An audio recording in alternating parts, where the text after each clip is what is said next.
Okay, looks like I'm live. I'm recording. So this is Rich from Rich on Money, and I'm live.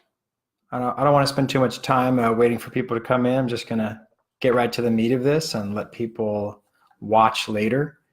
So what I want to do right now is I want to read an email to you guys and from a reader who is in the.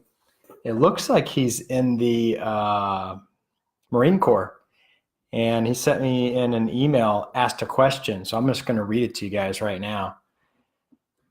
I ship off to Paris Island in about a month, and I'm trying to find an aggressive plan to use my money, considering I'm getting a sizable enlistment bonus. I want to start investing once I join the Corps, and being 19, so he's 19 years old, I've never done large-scale investing like real estate. I have to live in the barracks, which means he doesn't get to live off base in a house and he doesn't get a housing allowance. Unless I marry the first girl I meet, ha. So I hope he doesn't do that. So buying a house seems a little far-fetched. Do you think it's still a wise investment to buy properties while I'm still living in the barracks? So I think the bottom line is he's 19 years old. He just joined the military. He's enlisted. He doesn't get to live off base. He doesn't get a housing allowance. His income is going to be quite low, and he's asking if he should invest in real estate right now. That's like the question that he's asking me. He read my article on 7 steps to be a military millionaire, and he left a comment. And so this is a comment that he left. And so I guess I want to answer his question. I guess he'll be able to watch this video and he'll see a very detailed question or detailed answer to his question. So what I would say to that is, I guess the shorter answer is yes, you could, it'd be a wise investment to invest in real estate. But there's a big but, I would say, with that. But what about your financial situation? As you know from reading, or I don't know how much you've read my blog, but I know if you read my blog, you'll know from my situation, I like to invest in real estate from a position of strength. I like to invest in real estate once all your other financial needs are taken care of. You don't invest in real estate when you're deep in debt and when you have a lot of things, like, let's say you have a lot of student debt and you have 2 car payments and you have a vacation home. That's not the time to start investing in real estate. So I'd start off by saying this to you. I'd start off by saying, you're 19 years old. You're starting off in life. You've got to take care of all these kind of really basic things first. It's almost like, Dave Ramsey baby steps almost, but I'm going to go over them. Do you have an emergency fund? Do you have a couple of months of income that you could access in cash should something go wrong? Should there be an emergency of some kind? So I do that first, right? I do that before you do anything with investing in real estate. Do you have that emergency fund? The next thing I'd worry about is, have you paid off all your debt? Do you have student loans? Do you have car loans? Do you have credit card debt? Any kind of debt, you should pay that off.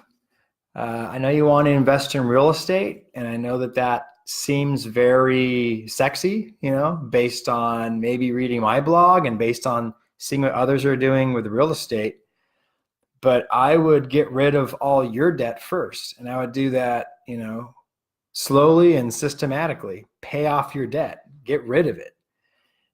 Get rid of all that nasty debt.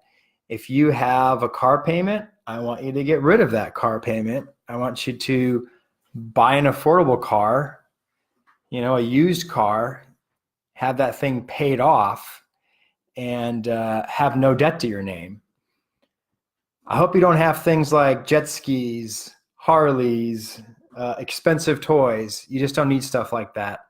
That's not where you start your investing in real estate life from. So I'd start with saying that.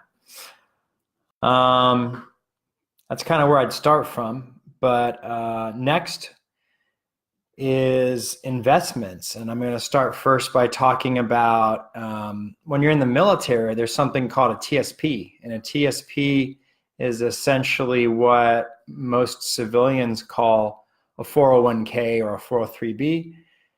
Are you maxing out your TSP? Now, maybe you're not going to be able to max it out when you're 19 years old, but are you putting a lot of money towards your TSP every month? There should be a decent amount in there. And I know for you as a 19-year-old, you're just starting off, you should, there's matching. There's a 5% matching. So you've got to at least be putting in your 5% so that the military is going to match that 5%. And I'd really strive to, and again, it's going to be hard when you're 19 years old, but you want to strive to max out that $18,500 a year Roth IRA or a TSP as soon as you can. So you want to max out those things. You want to max out tax advantage accounts. First with a TSP. Once you've maxed that out, then you got to think about your IRAs, either a traditional IRA or a Roth IRA. Are you maxing that out? And that's going to be $5,500 a month. So there's kind of this laundry list of things: emergency fund, right? Debt, TSP maxed out, Roth IRA maxed out. Now you're saving up for a down payment. You could use your VA loan benefit and skip a down payment. I always like to save up a down payment if possible. You could skip that and use your VA loan benefit, but there's a fee for doing that. It costs more money to not have a 20% down payment. But after you've done all the things I talked about, then I'd say save up a down payment, and I would say, hell yes, invest in real estate. And if you're 19 years old and you're single and you are going to invest in real estate from a position of strength, then do so. And you could house hack. I think that when you're single or married, but single's even better. There's the kind of just more freedom there. House hacking can be great from many different perspectives. You can house hack where you're buying a house and you're renting out rooms to different people to help cover the mortgage. Or you can house hack with a VA loan, which I think is awesome. And I wrote a post about this.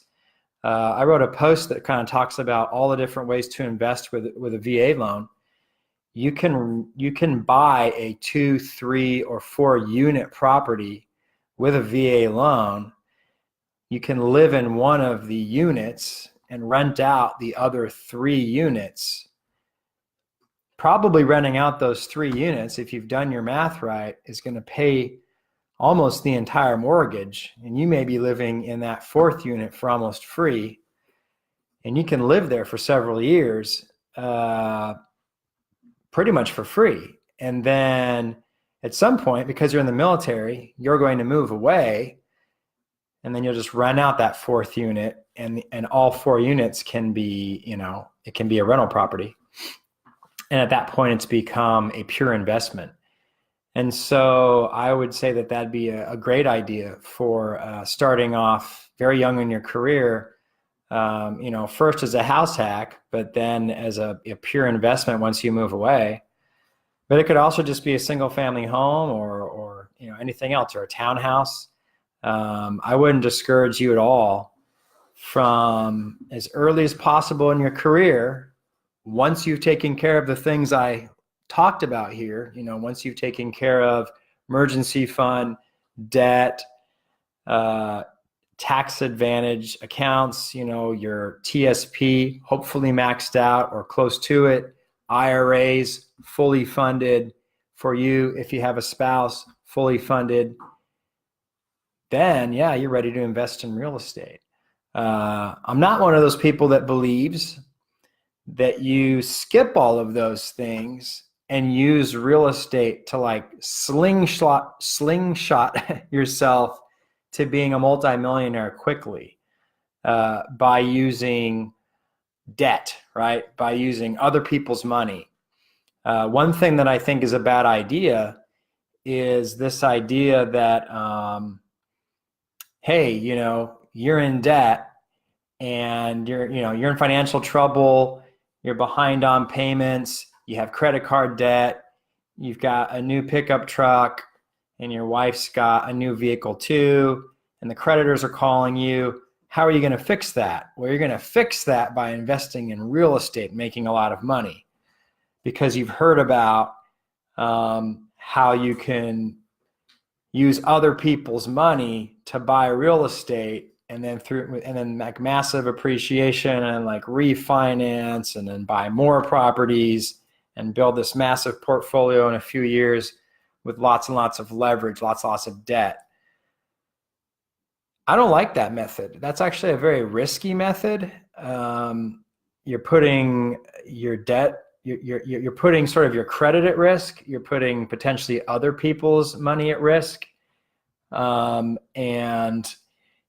if anything happens to the market kind of slips up where you are, or the market crashes, then this sort of domino that you've set up all falls down, and you end up in big trouble, and anyone that's sort of linked to you ends up in big trouble. And I just don't like that. So I'm saying, yes, you can invest in real estate, but I'm saying there's a right way to do it and there's a wrong way to do it. There's a responsible way to do it and an irresponsible way to do it. And I'm trying to tell you the responsible way to do it. So that's like my very long-winded answer to your question. I know I'm sort of addressing this like just to you, but I believe anyone listening can sort of gain some insight from listening to this video. So this is Rich on Money, and I hope this was useful to everyone. Thanks a lot.